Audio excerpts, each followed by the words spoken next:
Welcome back, everybody, and thanks again to all y'all who've been subscribing to our channel. Without you, I would still be drinking. we'd probably still be doing this. But we really try our best because we know you're out there sometimes even taking our advice. We appreciate it. Malcolm, try before we die. We don't know what we're drinking, but we'll tell you what we're thinking. Tonight it's going to be bottle number 1. Mal, are you touching Randy? Long one. It's a long run. It's a long touch. 140. Bottle 140. We know we're 75. It's right behind you. We'll see everybody behind Mal in just a second for bottle 140.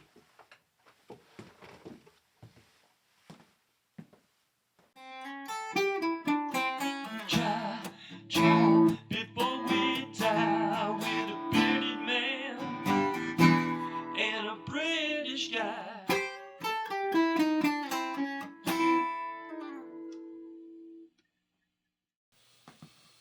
As promised, right behind Mal, bottle 140. Well, we know we're at 98, 108, 18, 28, 38. A Glenrothes, the 12-year-old.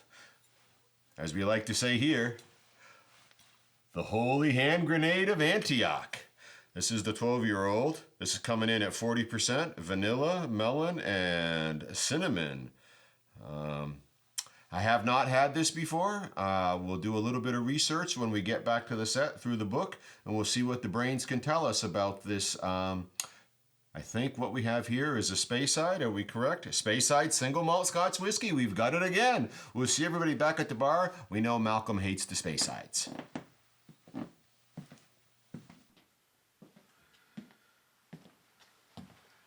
Mal, did you hear we got an Albanian whiskey? This week?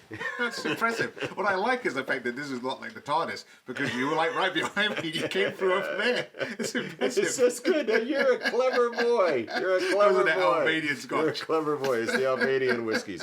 We pulled the Glenrothes 12-year-old. Oh. Holy hand grenade.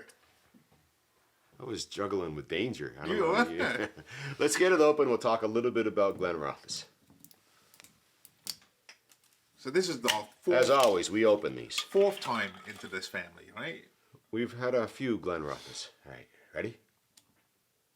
All right, I think we're going to get it. Oh, it's fighting. That was venom. Alive. Venom. All right, here we go.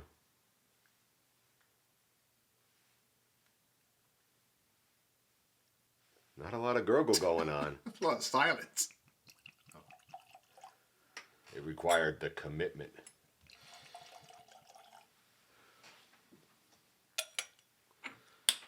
All right, let's see what we can learn about this Glenrothes 12-year-old. All right, so we're coming in at 40%, the minimum. Not a criticism, just an acknowledgement of truth. Matured only in sherry seasoned oak casks and bottled that natural color. So Mal, what does sherry seasoned mean? This is not a question I've asked you before. No, and I'm actually a little bit stumped, but I'm going to throw this out. All right, I'm ready. That they use an oak cask, and then what they do is they probably wash sherry through it, just enough that they can put the sherry on the sides. I do. So this is not necessarily a sherry cask, but rather an oak cask that they've seasoned. They've put some sherry in for a very limited amount of time. I like your word wash. And so it just is a sort of like a surface level coat versus spending years for the wood to absorb the sherry. So this will be interesting. So they're counting on that surface sherry to deliver the flavor. To infuse a little bit of the sherry, but not too Right. much. So what's interesting is we have an age statement. So we have this 12-year-old single malt and sherry seasoned. So it has spent enough time in the cask that they were comfortable giving it an age statement. So it must have picked up the flavor they were looking for. And it took a little bit of time. Yeah, 12 years. 12 years. Glenrothes. I love the bottle shape. Always a favorite. Right. It is unmistakable. Yes. Right. Nobody could use this bulbous shape and declare they didn't know. Somebody else sort of has claimed that bottle. Reminds me of a potion bottle. That's the as well. Oh, name a game. Name a game. Diablo. Yeah. As I was looking in the car, I'm like, oh yeah, I could be popping one of those. I feel like I spent some time on your couch. You spent some time on my couch. Back. But I just saw it. I was like, I mean, yeah, we're talking about I've the seen that before. 1990s, right? Yeah. But I was just looking at it, I'm like, yeah, Yeah. Mana. man. Funny potions. I love it. I think you were an elf. I probably was Yeah. or something. True that. All right. Well, let's talk a little bit about the color on this Glenrothes sherry seasoned, entirely in a sherry seasoned cask 12-year-old at 40%. Natural color. So at 12 years old, we absolutely have a little bit of rich color here. And so that's, if we were in a first fill sherry cask, I feel like we would be darker. So it's almost as if we're in a second fill sherry cask, being the equivalent of a sherry seasoned cask, if you pick up what I'm saying. It's a lot darker than I would have thought. Yeah, being seasoned. But it's not as dark as it would be if it was a first fill true sherry cask from Jerez. But I would say that's like a good amber. Maybe a gold, actually. I'm going to throw gold. Rich gold. Rich gold. Rich gold. Right, rich gold. And it's got like just like a sheet that comes down. Right, I'm not picking up really individual legs. A little bit as it starts to, they're like little thin legs that like almost like fingers. Yeah, I don't even see the fingers. It really, I'm always hope for that oily whiskey. We'll find out. I think we're in agreement with a rich gold, a quick fall back into the glass. It really does hold its form as it rises up the sides and drops back down into itself. Yeah. Glenrothes. One of my favorites is I have there's only 558. I ended up with 5 of them. Hopefully one day we'll get another. We did a bonus episode years ago. I think we understand more now. Look forward to it. Really like the Glenrothes. The 18-year-old, you remember a few years ago, Whiskey of the Year in a few circles. New Year's. Right, and we did it as a group with a lot of our friends for New Year's. We had folks from North Carolina, from New York, and New Hampshire. Everybody got a bottle. Yeah. And we all logged on during COVID. Yeah, you drove over and handed me a bottle. I delivered you a bottle during At the 10 COVID. feet. Right, and set it down and stepped back. We'll see you online. We'll see you tonight on the internet. Right. I think our cameraman G-Man was the driver that day. All right. Well, why don't we see what we have for a nose? All right, that unmistakable sulfur sherry nose. Unmistakable. But not in that classic Macallan sense of their sherry season, because they're really not seasoning, but in their sulfur sherry nosing. But this is there. And it's still there. Did you put your whole nose in the glass? Tip it up till it touches the bridge. Maybe like a candy.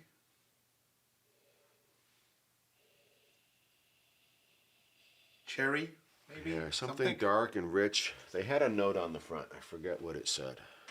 Vanilla, melon, and cinnamon. Oh. Might be that cinnamon.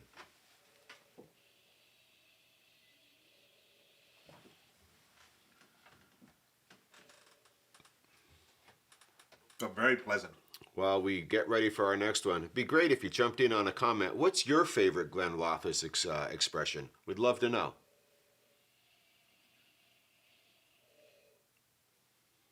Very pleasant. Yeah. All right. Rich gold, pleasant, sulfur, sherry, something dark and rich. Let's see what it tastes like.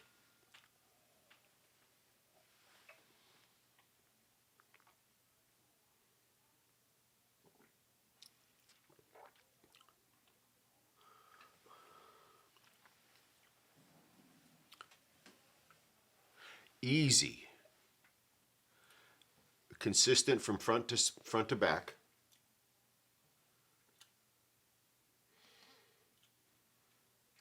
Nutty, maybe? Or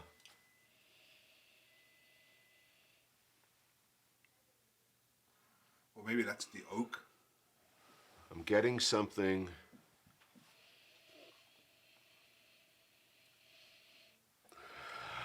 I don't want to, I'm always hesitant to like want to find what they found, right? And speaking of them, let's see what these folks have to say. Something sweet at the back. What is this? A Glenrothes. All right, let's see if we can have some. Let's have some magic. No. Glenlivet though. Oh, you're close. All right, so L, so it'll be after that. Glenmoray, Glenrothes. Lots of expressions, so we don't have the 12-year-old. But Glenrothes is one of the few distilleries to release whiskey according to vintage dating. It's not what we have here. I can't say much about what they have to say. We do like it. We love their bottle shape. We have this sulfur sherry expression. It's a seasoned oak cask, which means that they have just washed sherry through, Yep. to take Malcolm's word. I'm absolutely picking up on the sherry. I'm struggling to find the next flavor note.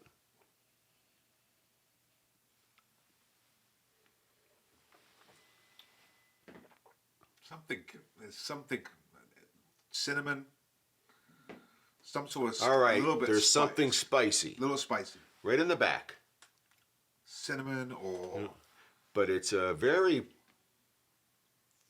flat. Flat will sound bad. It's a very level drink. yeah. There's not too many highs and lows, Yep, very level. but there's definitely, and it's almost, again, I've got a little numbing. Yep. And it may be the fact that I held that last one on the back of my tongue, and there's definitely something there, and it's sweet, and it's got some spice, and it's got a little bite to it.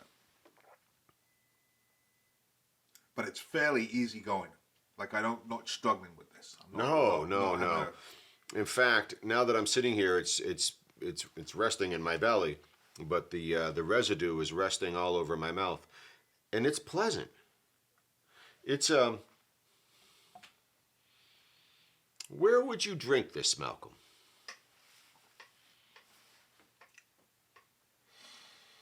Would you drink this at Christmas? Ho, ho, ho. Or would you drink this at a campfire? Would you drink this before or after dinner? Where would you drink this? I would drink this after dinner. As an early dessert. Yes, and as an aperitif type of drink. Right. I could see this going well with something cherried, something raspberried. Yep. Right. You could throw Christmas in there as well. Yeah. But it's light enough that it wouldn't be too much for a warm evening as well. No, Yep. but I would definitely do it as a sort of after dinner palate cleaning before I had dessert.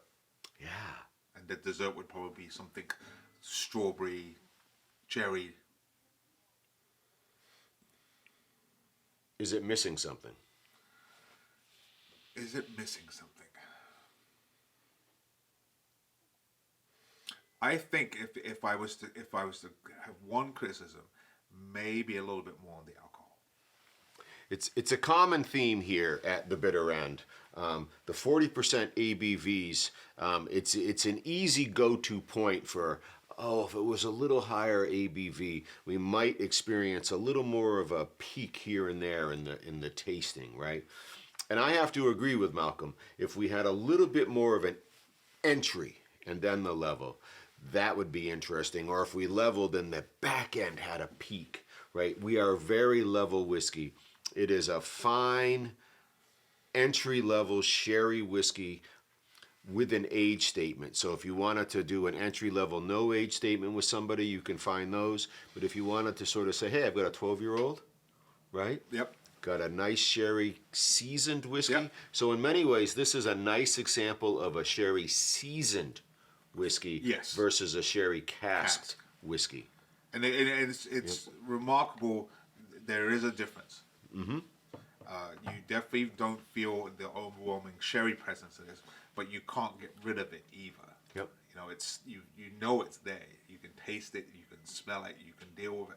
But it's not that like when you have a sherry cask based Scotch. Right, it's not as rich Correct. as a sherry cask. This is a lighter experience as a sherry seasoned. Sea salt, orange, cranberry, banana, smoked shellfish, 1000-day cheddar, or Danish blue. I really want to do the cranberry, but I think I'm going to do the cheddar. I'm going to do the orange. All right.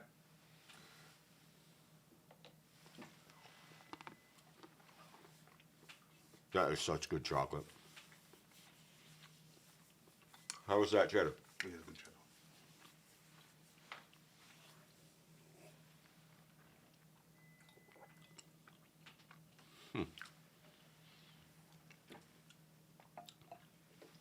Not as perfect of a match as I was hoping for. It's a fine match. I think now that I've had that fruit-infused chocolate, part of me feels like that sea salt might have been the better chocolate. I'm curious about Mao and the 1000-day aged cheddar. I think with the 1000-day cheddar, Yep. what I liked about it was it sort of just what little edges there were. Yep. The creaminess of the cheddar sort of just eased it around and made it, not going to say more palatable, but made it enjoyable, which was interesting because I didn't think it was that. When I first started, I'm like, oh, maybe this was a mistake, but I liked that creaminess that went with this. It made it a lot like a really easy going drink.